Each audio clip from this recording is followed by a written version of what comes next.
महाराष्ट्र के बीड जिले से कुदरत के कहर और प्रशासनिक बेरुखी की एक बेहद परेशान करने वाली खबर सामने आ रही है। बीड के अंजनवती गांव में आई तेज आंधी और मूसलाधार बारिश ने 2 किसान परिवारों को भारी नुकसान पहुंचाया है।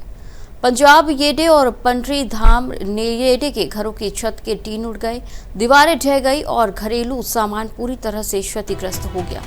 इतना ही नहीं, बुआई के लिए घर में रखा खाद भी बारिश में भीगकर खराब हो गया। यह हादसा सिर्फ आर्थिक चोट तक सीमित नहीं रहा। घर ढहने के दौरान मलबे की चपेट में आने से परिवार की 18 वर्षीय बेटी वैष्णवी येडे गंभीर रूप से घायल हो गई। वैष्णवी के सिर पर गहरी चोट आई है, जिसके बाद उसे आनन फानन में अस्पताल ले जाया गया, जहां उसके सिर पर 4 टांके लगाने पड़े। फिलहाल बेटी का इलाज जारी है और परिवार गहरे सदमे में है। हादसे की सूचना मिलने के बाद राजस्व विभाग की टीम ने मौके पर पहुंचकर नुकसान का पंचनामा कर दिया है। शुरुआती अनुमान के मुताबिक इस तबाही से पीड़ित परिवार को करीब 10 लाख रुपए का भारी भरकम नुकसान हुआ है। वहीं अब पीड़ित परिवार और ग्रामीणों ने प्रशासन से केवल कागजी कार्रवाई तक सीमित न रहते हुए तत्काल आर्थिक सहायता देने की मांग की है।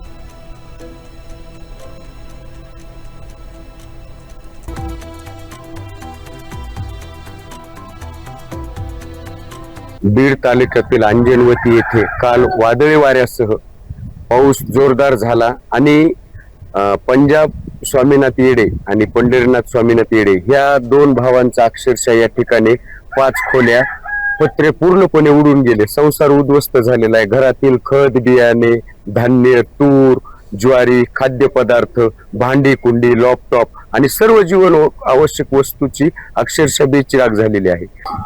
बीड तालुक्यातील अंजनवती येथील पाटील वस्तीवरील येडे बंधू काल संध्याकाळी 4च्या सुमारास जो वादळी वाऱ्याचा पाऊस आला, याच्यामध्ये त्यांच्या घरावरचे पत्रे उडाले, भिंती उडाल्या, संसारोपयोगी साहित्य सगळं भिजून गेले। एवढंच नव्हे तर जे खत पेरणीसाठी त्यांनी आणलं होतं तेही खत या ठिकाणी भिजून गेले। संसार एकत्रित उद्ध्वस्त झालाय। आज त्यांना जर झोपायचं म्हणलं संध्याकाळी तर निवाऱ्याची पंचायत आहे।